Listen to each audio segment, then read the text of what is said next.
Halo, assalamualaikum warahmatullahi wabarakatuh. Kembali lagi bersama aku Nurul. Gimana kabarnya teman-teman semua? Semoga selalu sehat, semoga selalu diberikan kebahagiaan oleh Allah. Amin ya robbal alamin. Dan semoga kalian semua, ya kita semua selalu diberikan rahmat dan ridho oleh Allah Subhanahu wa taala. Amin ya robbal alamin. Oh ya teman-teman, kali ini aku mau memberikan suatu kisah, menceritakan suatu kisah seseorang yang selalu terkabul doa-doanya hingga Umar bin Khattab takut akan doanya itu gitu. Kenapa? Karena pada suatu hari ada seseorang yang ketika dia tersingkap jubahnya, kemudian Umar bin Khattab secara refleks memukul kakinya. Nah, kemudian seseorang itu hendak berdoa dan kemudian Umar bin Khattab membawa kayu ya. Lebih baik engkau pukul aku, jangan engkau berdoa. Kenapa Umar bin Khattab ketakutan ya, malah memilih untuk dipukul daripada didoakan gitu? Karena saking seseorang itu selalu dikabulkan doanya oleh Allah Subhanahu wa taala. Nah, kenapa sih doanya itu selalu terkabul? Apa sih amalannya? Jadi doa-doanya itu selalu terkabulkan, teman-teman. Nah, ternyata beliau ini adalah orang yang soleh. Nah, dikisahkan di era Khalifah Umar bin Khattab ya, saat bin Abi Waqqas ini diamanahi jabatan sebagai pemimpin wilayah Kufah. Namun satu hari terdapat penduduk Kufah yang mengeluhkan Sa'ad dan menyebutkan keburukannya. Umar tentu tak langsung percaya ya. Ia mengutus seseorang untuk pergi ke Kufah dan menyelidiki tentang kepemimpinan Sa'ad. Benar saja, sang utusan selalu mendapati orang-orang menyebut kebaikannya. Setiap kali tiba di masjid, utusan tersebut mampir kemudian bertanya pada penduduk Kufah tentang Sa'ad.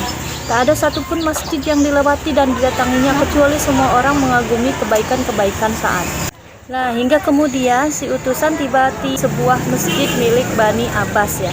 Di sana terdapat seorang yang bernama Usamah bin Qatadah yang memfitnah Sa'ad bahwasannya sang sahabat Nabi tak pernah mengikuti syariah, yakni perang yang dipimpin langsung oleh Rasulullah.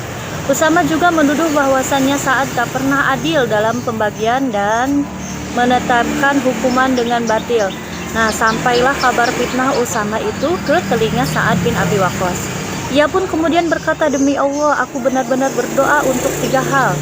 Ya Allah, jika hambamu ini Usamah bin Qatadah berdusta, berdiri karena ria atau sum'ah, maka panjangkanlah umurnya, panjangkanlah kefakirannya, dan hadapkanlah dia kepada cobaan.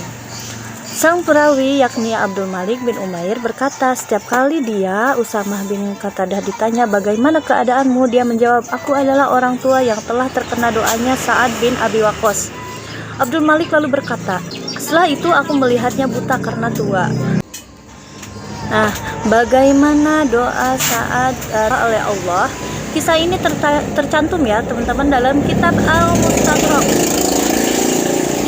Bahwa suatu hari ada seorang penunggang kuda yang mencela Ali bin Abi Thalib di tengah-tengah pasar Madinah. Orang-orang mendengarnya namun tak berani melawan. Hingga kemudian datanglah Sa'ad bin Abi Waqqas dan bertanya, ada apa ini? Mereka kemudian menyampaikan kabar ada seorang yang mencela Ali bin Abi Thalib. Sa'ad pun kemudian segera menghampiri si pencela tersebut dan membela Ali bin Abi Thalib. Nah, atas dasar kau mencela Ali bin Abi Thalib, bukanlah dia termasuk orang yang pertama masuk Islam? Bukankah dia orang yang pertama sholat dengan Rasulullah? Bukankah dia orang yang paling zuhud? Bukankah dia orang yang paling alim? Bukankah Rasulullah telah menikahkannya dengan putrinya? Bukankah dia pembawa panji Rasulullah di beberapa peperangan? Karena geram mendengar sahabat Rasulullah dicela, Sa'ad pun mendoakan keburukan bagi si pencela ini. Geram menadahkan tangan menghadap kiblat dan berdoa, ya Allah, sesungguhnya orang ini telah mencela salah satu walimu, maka janganlah engkau pisahkan sekumpulan orang ini hingga engkau menampakkan kekuasaanmu kepada mereka. Lalu di kemudian hari, si pencela penunggang kuda itu tetap bersama kelompoknya hingga suatu hari sebelum kelompok itu berpencar, terjadi peristiwa yang membuktikan dijabahnya doa Sa'ad. Si pencela tiba-tiba terlempar jauh akibat kudanya yang jatuh tersungkur. Ia tewas mengenaskan dengan kondisi kepala yang pecah. Nauzubillah min zalik ya teman-teman.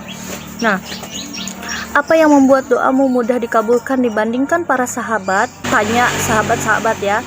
Saya tidaklah memasukkan satu suapan ke dalam mulutku, melainkan saya mengetahui dari manakah datangnya dan dari mana akan keluar. Nah, kemudian barang siapa yang memakan makanan halal selama 40 hari, maka doanya akan dikabulkan, akan dimudahkan oleh Allah Subhanahu wa taala.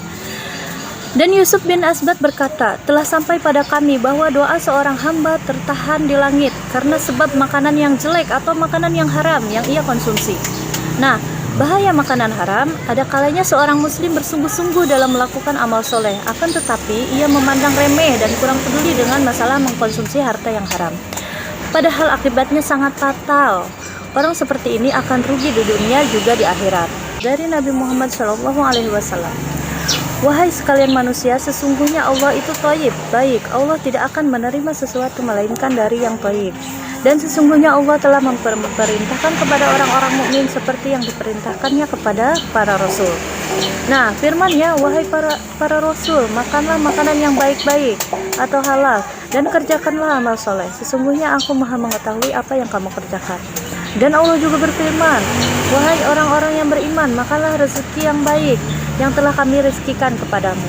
Menceritakan tentang seorang laki-laki yang telah menempuh perjalanan jauh hingga rambutnya kusut, masai dan berdebu. Orang itu mengangkat tangannya ke langit seraya berdoa, wahai Tuhanku, wahai Tuhanku.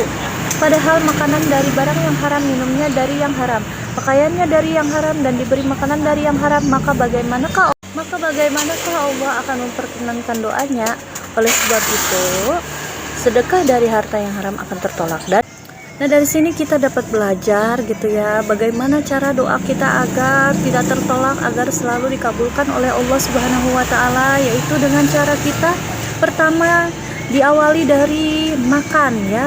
Dari manakah hasil yang kita dapat, kemudian apa yang kita makan itu apakah halal atau tidak gitu ya. Nah, kita berawal dari situ dulu agar doa kita terkabul dan hidup kita itu berkah, teman-teman.